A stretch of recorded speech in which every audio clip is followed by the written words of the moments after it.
I'm Phil Ling. I am the founder of the Giving Church. One of my privileges is I get to go all over the United States and work with pastors.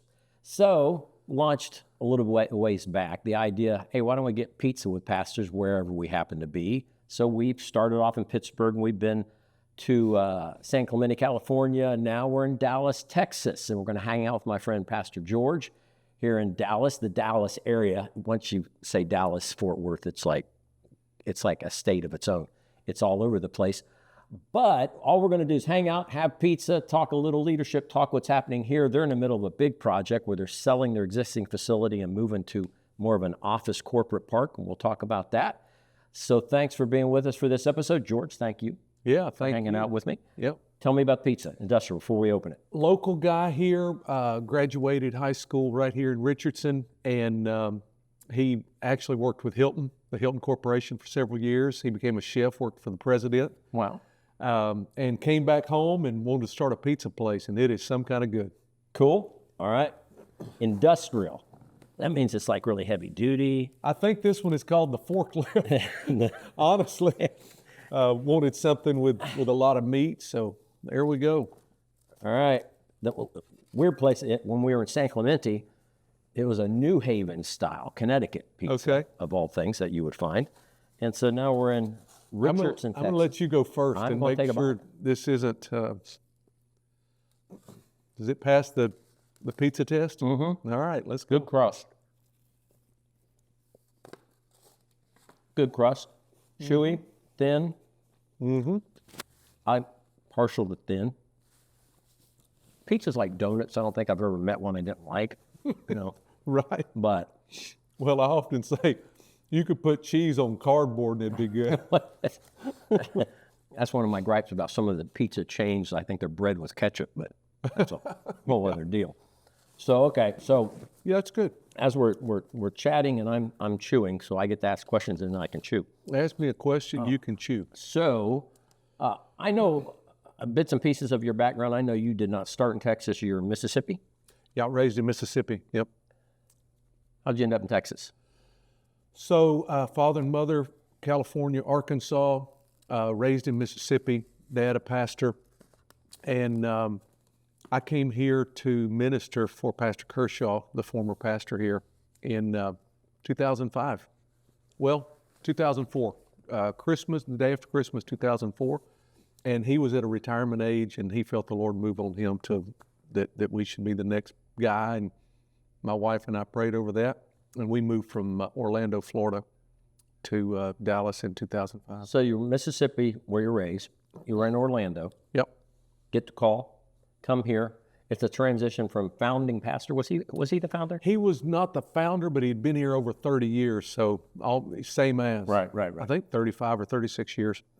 And so you've been here 20. I've been here 20, last November 20, so we're working on 26, 21. So Richardson, Texas, Dallas-Fort Worth area, growing, booming. Every time you come, it's crazy traffic. You're on a major road, at least it feels major to me. It is, yeah. Major corner. You have a big corner lot. Yep. The building, I describe it as a nice brick 80s kind of feel. Yeah, it was built in the late 80s, that's right. Okay. Yep. And you are now getting ready to go through a huge transition and a relocation, but it's not a typical relocation because you're selling this, but you're not building a brand new church. You're going into more of a corporate park. So set that up for me. So where are you going? So, we're going to the heart of Richardson. We're going to the main artery. It's the nicest area of Richardson. We're just off of 75, which is the same I-45 that goes all the way to Houston. So that's a major highway there. We're just off that highway. And we're going to a lot of retail, restaurants, hotels, and business park areas. So it's totally different feel than here. And I'd been feeling for a long time that I wanted to move closer to the highway, better access.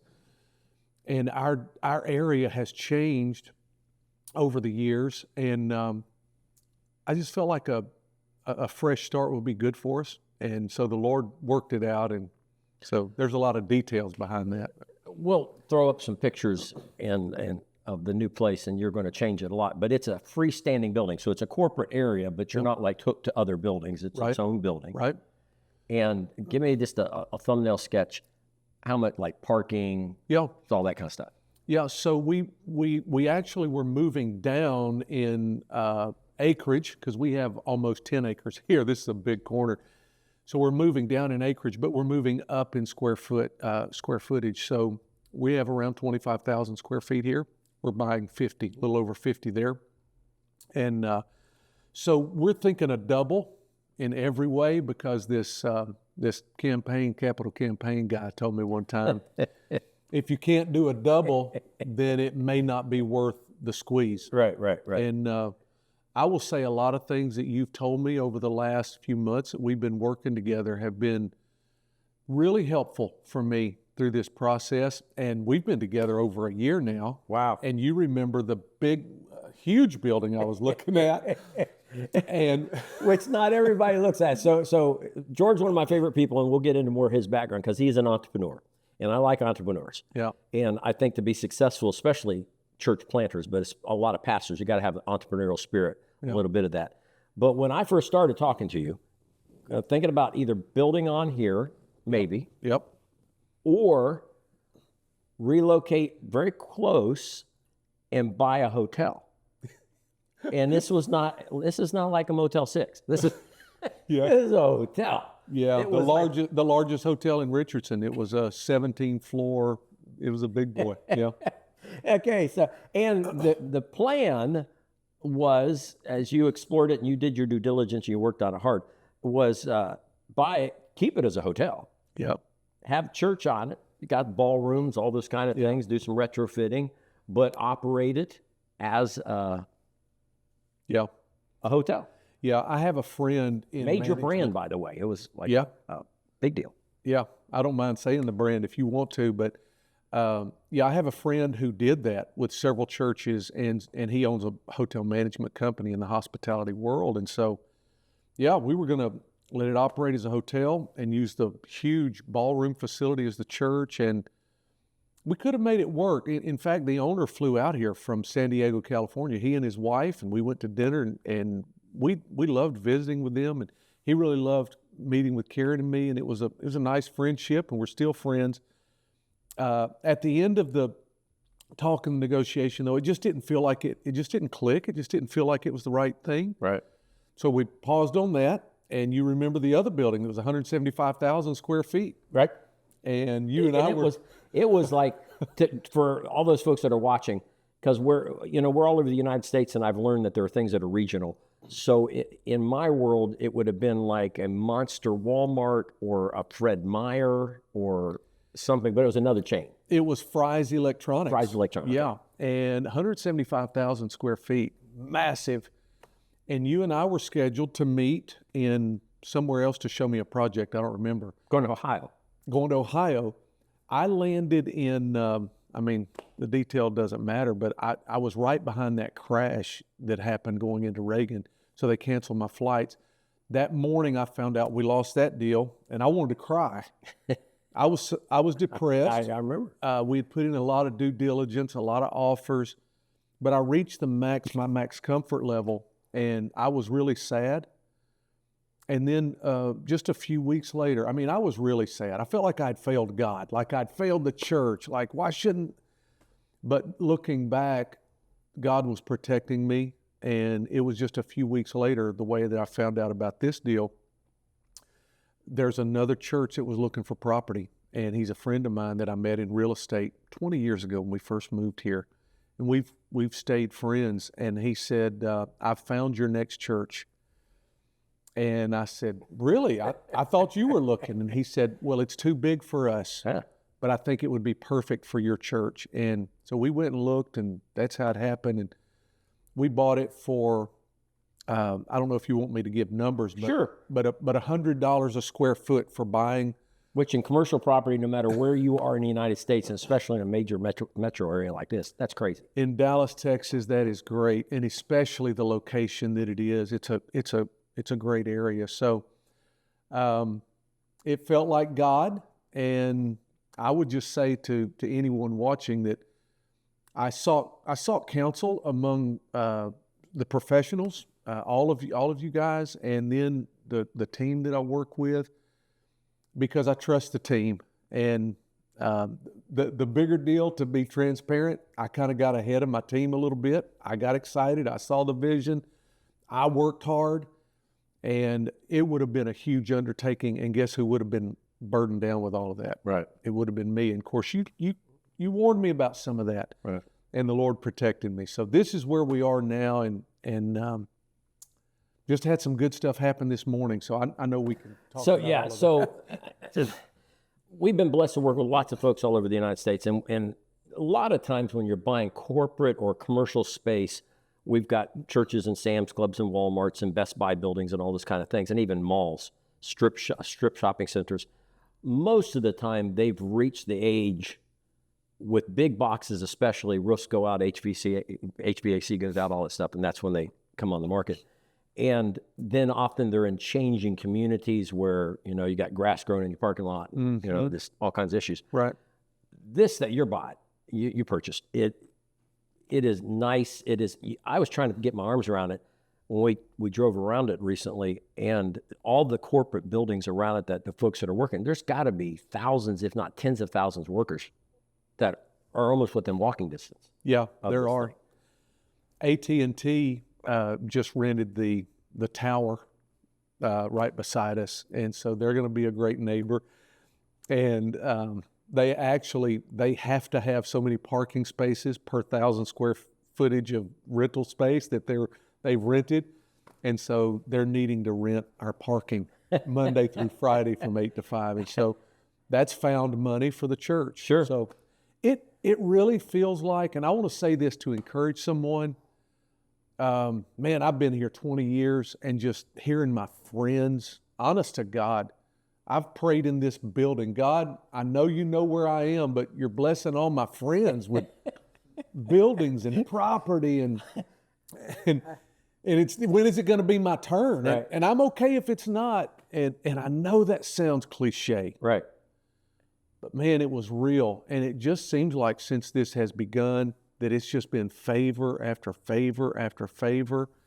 And even with our property here, and we can talk about that when you want to, but it just feels like God has stacked the dominoes. And I don't mean for that to sound cliche, but Well, so here's my big deal.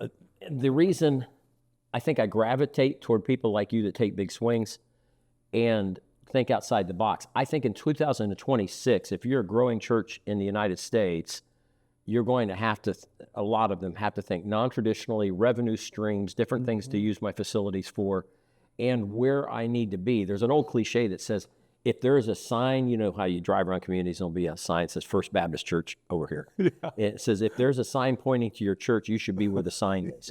So I've never forgotten that. I mean, it's like, okay, but you, and this is where I wanted to talk about going from good to great. You have a good church, you've done well, you've been here for a long time, and if we went outside and stood on the street, there are cars zipping by constantly. Yep. This is not, you're not off the beaten path. No, it's 4 lanes, both directions, yeah. But the shoe started to limit what the foot could do. Yeah. And you started first, let's look at the big box, the electronics store. Let's look at a Hilton hotel. More than one hotel, by the way. Yeah. and ended up with this corporate park that you're going to buy. Tell me what you're going to do with it, because I know you can't. When you look at it, you got to see the eye of the beholder. It's not as it sits. So what are you going to do to it? Yep. So it's an L-shaped building, and the entryway, the common space, will be in the middle of the L. One of our limitations and pinch points in our current facility is no commons area. Our foyer, you can't even cuss the cat without getting hair in your mouth. And so That's probably Texas. There's that Mississippi. That's probably Mississippi. But probably just a little over 400 square feet. Wow. in the little space. And so we're going to have over 4,000 square feet of commons area in our new space. And we're gonna bust out the second floor in one side of the L. Okay. And make half of that worship space. And then we're going to bump out and add good foyer, good entry. And then we're going to take the entire downstairs of the other side and make it all children's space from nursery all the way through 5th grade, and then have a good multipurpose there and good restrooms. And we're making it so that, and this is something that you've taught me, that a first-time guest or family, really, if you can have it where they don't leave the ground floor, just make it convenient. Right. It's better. So that's what we're doing. Admin upstairs, youth upstairs, discipleship development upstairs. Yeah, I first of all, I've never had an original idea. So anything I've told you, I've stolen from somebody. But my whole thing that I was always taught is the younger the kid, the closer it's got to be to mom. Okay. And so, babies, toddlers, all the way. Time you get to junior high, it's like, yeah, take my kid. That's okay. put him somewhere else for a while. That's okay. You said it. So you got to spread that out. So I want to paint the picture, though, because you're taking a big swing. You're taking a good church that's already doing well, got land, got parking on a major road. You're going to move it to what could be a more conducive area to reach unchurched people. Mm-hmm. But you're not just a normal church either. There's a huge globe in your front yard. Yep. That's this monster 20 feet circle or whatever it is. Yeah. It's huge. Yeah. And it represents more than just the idea, we love people or we care about the world. How many different nations are represented here? Yeah. It's interesting that when the church was moved here 40 years ago, they named it Christian World. And so we do have, at last count, 58 nations that worship under one roof. And it's a real pleasure and a privilege to be entrusted with that. And when people come here, they want to ask, how did you do this? And Right. how do you get all of these people in this room? Because we have every color and every different shade of every color.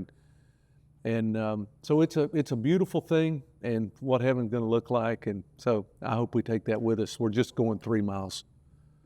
So you've been here a long time, 20 years. Mm-hmm. The diversity, everybody loves that word, but the diversity of those folks, those 58 nations, always part of the seeds that were here, or is that in the 20 years you've been here, it's more happened? I would have to really dig into the demographics to give a hard factual answer, but I would say there was great diversity here when I came here 20 years ago. I think it's continued to grow. The nation count has continued to grow because I can remember when it was in the 30s, Right. the 40s and 50s. So the nation count has continued to grow. But I think people feel comfortable when they come and they see their self, either on the stage or in the room. They see someone that they look like me, they're from my part of the world or from my background. And so I think it fosters that. And then where the Spirit of the Lord is, there is liberty. And so people feel that freedom to be welcome. And so that's... Well, 58's a big deal. I mean, that's like you're Yeah. a little United Nations and you don't cost us near as much. That's but that's a big deal. So I think it's kind of the misnomer, because you think of people from the outside and you name a different part of the country, because Tim and I, we'll be in New Hampshire and Boston. We were just there, or we're in California, whatever. And they all have different perceptions of Dallas-Fort Worth. Oh, y'all are cowboy boots, and it's probably big Baptist churches, and it's either Hispanic or white folks running around. And to come here and realize, oh no, wait, this is not just 58 nations. You're also big Arab community. Absolutely. One of the biggest mosques around across the street. Yeah, right across the corner. Yeah. Yeah. So that's why I'm just curious, because I don't know. I do have a philosophy. You tell me if I'm goofy or not. The average church in the United States, there are 360,000 churches in the country, and the average attendance is like 90 last time I looked. 75% of the churches never hit 200 people. Most statistics tell you if you don't hit 200 in attendance in the first 3 to 5 years, you never will. Wow. It's just, you got to get through that pretty quickly. So when you get to be a larger church like you, and you have those 58 nationalities, my theory is it's big enough where I don't have to look like everybody. Yeah. Where if it's 90, it's a family. Yeah. I kind of know if I fit or don't fit. Yeah. I walk in the room, I always tease, you walk into those churches and you're a few minutes late and they all turn to look at you. Right. It's like, oh, you're new. And it's like, okay, yeah, if you can point me out and know I'm new, then you're probably not reaching a whole lot of folks. But when you get to this level, that's the diversity piece of it. Tell me about taking the risk, because it's a lot of money, millions of dollars. Mm-hmm. More than that, whenever you relocate, everybody wants you to come closer to where they live, and you're not going to do that with everybody. So, and you're thinking outside the box. We're going to go corporate. We're going to buy a business park type thing. How's that been embraced by your people? It's been amazing, and it's been wonderful, because I've been here for 20, so there are still some families that preceded me. Right. The former pastor and I had a beautiful relationship. He and his wife lived for 12 years, so I got to honor them for 12 years, and we did not have a problem, and I thank God for that. His son is still on my advisory team, and so I took John with me to see the new building, because I want to know how did he feel, what did he think. He's a businessman, Right. He's in real estate. I trust his professional opinion and his heart, and so I took him, and he said, "This looks like a church. This is it." And everything was so positive coming out of his mouth that I thought, I need to let him calm down a little bit. So honest to God, so I thought, I'm going to reach out again in a week, and I'm going to see if John has changed his opinion, because Right. he was so positive, and he remained that positive. So then I took it to some of the other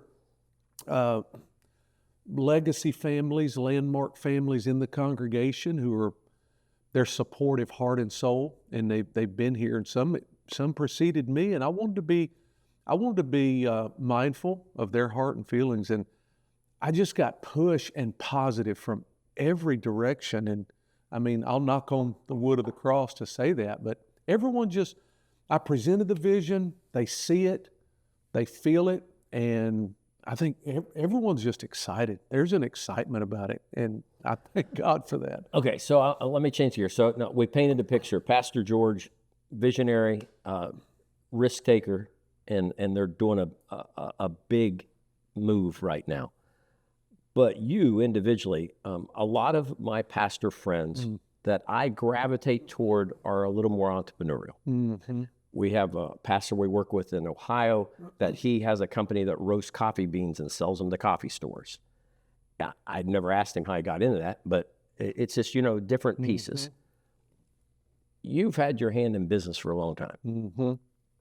Outdoor advertising. Yeah. Don't know how you got into that. Yeah. Storage. Yep. Self-storage. Yep. Aircraft. Yeah. That's true. So land. Yep. Buying ranches and making them ranchettes or whatever you do with stuff like that. Yep. How'd that journey begin? Has it always been there?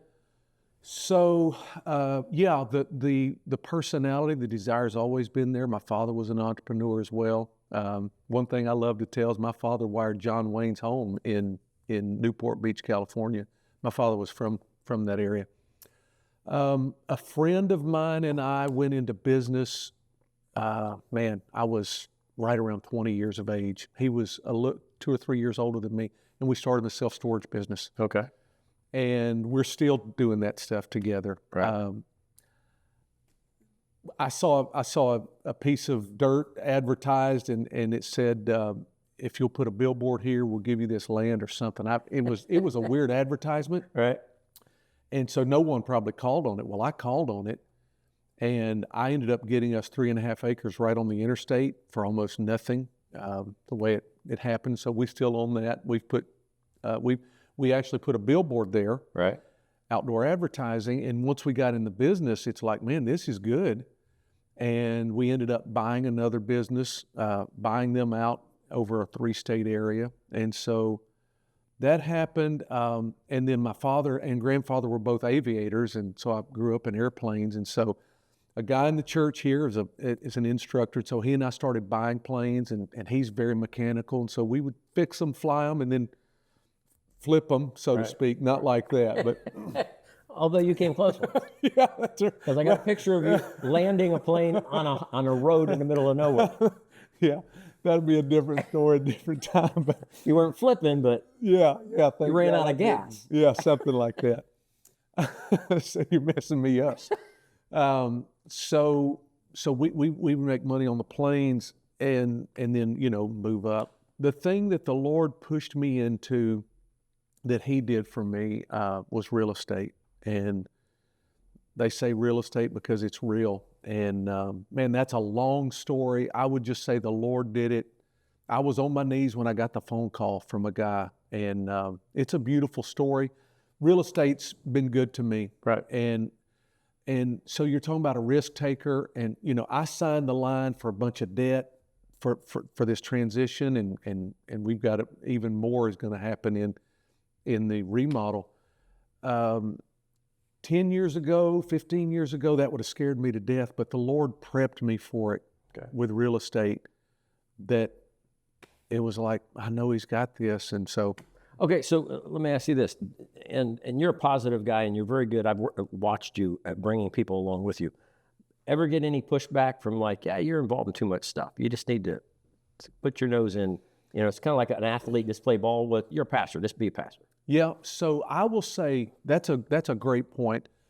I will say that all of my ventures have been with partnerships. Right.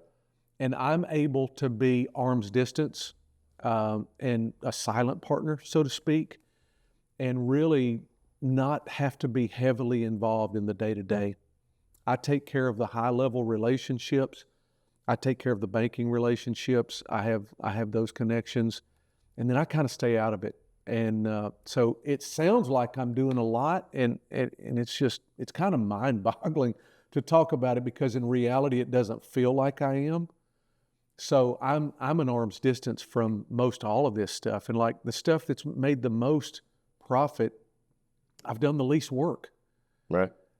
And so I know, and I set it up so that the kingdom of God is blessed by it, with missions. And my wife and I have a heart for widows and orphans, and we've set that up for the long haul to benefit the kingdom and them, and not us. And so I'm well aware who the genius is in all of this, and it's not George. It starts with a G, but it's not George.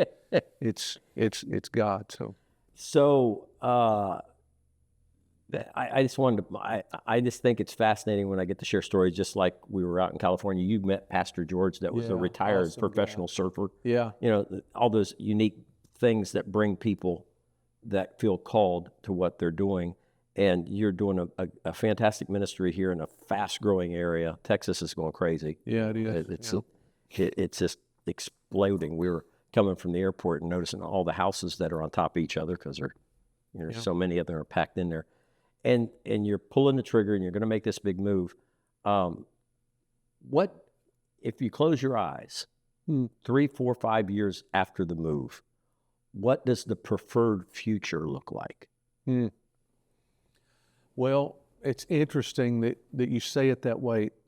My wife and I and our team, we've already commented, we're doubling everything. We're doubling seating capacity, parking availability, kids, men, everything we're doing a double.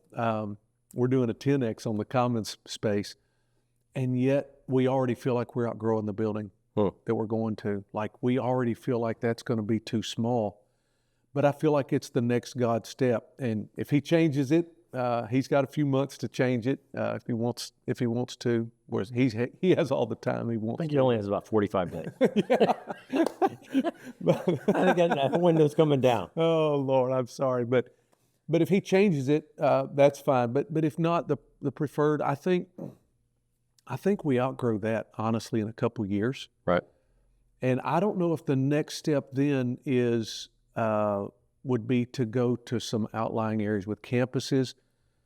I don't know, because to go any bigger, there's not really availability in Richardson that I'm aware of. Right.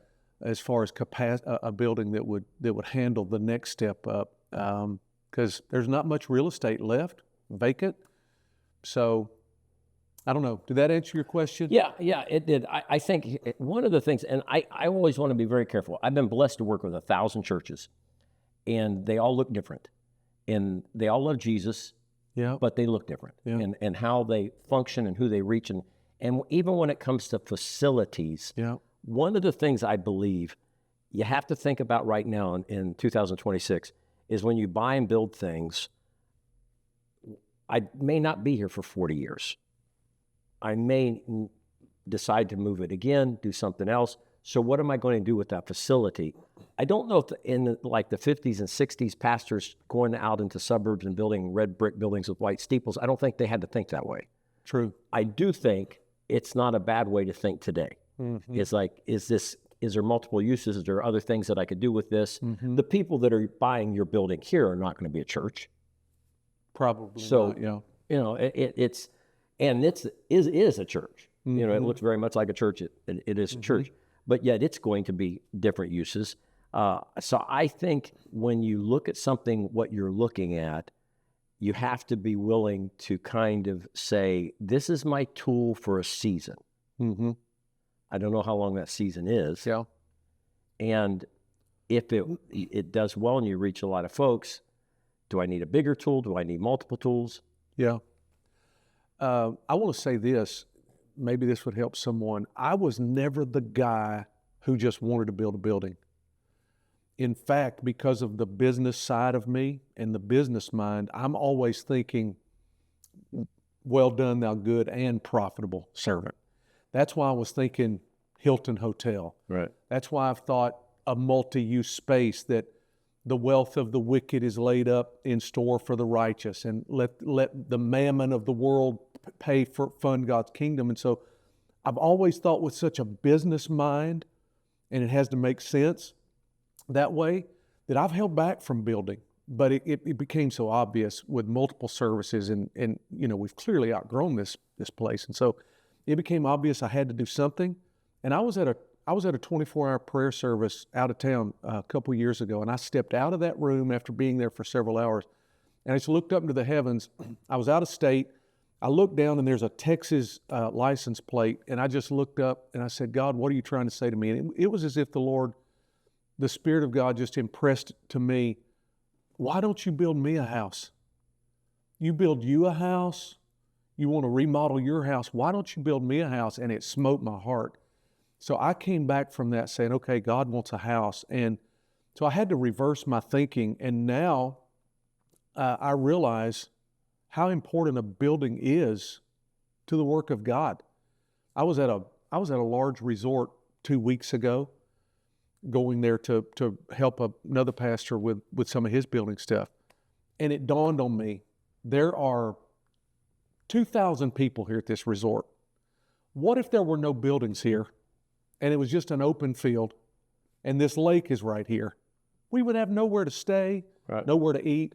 So the building facilitated what they need to do there.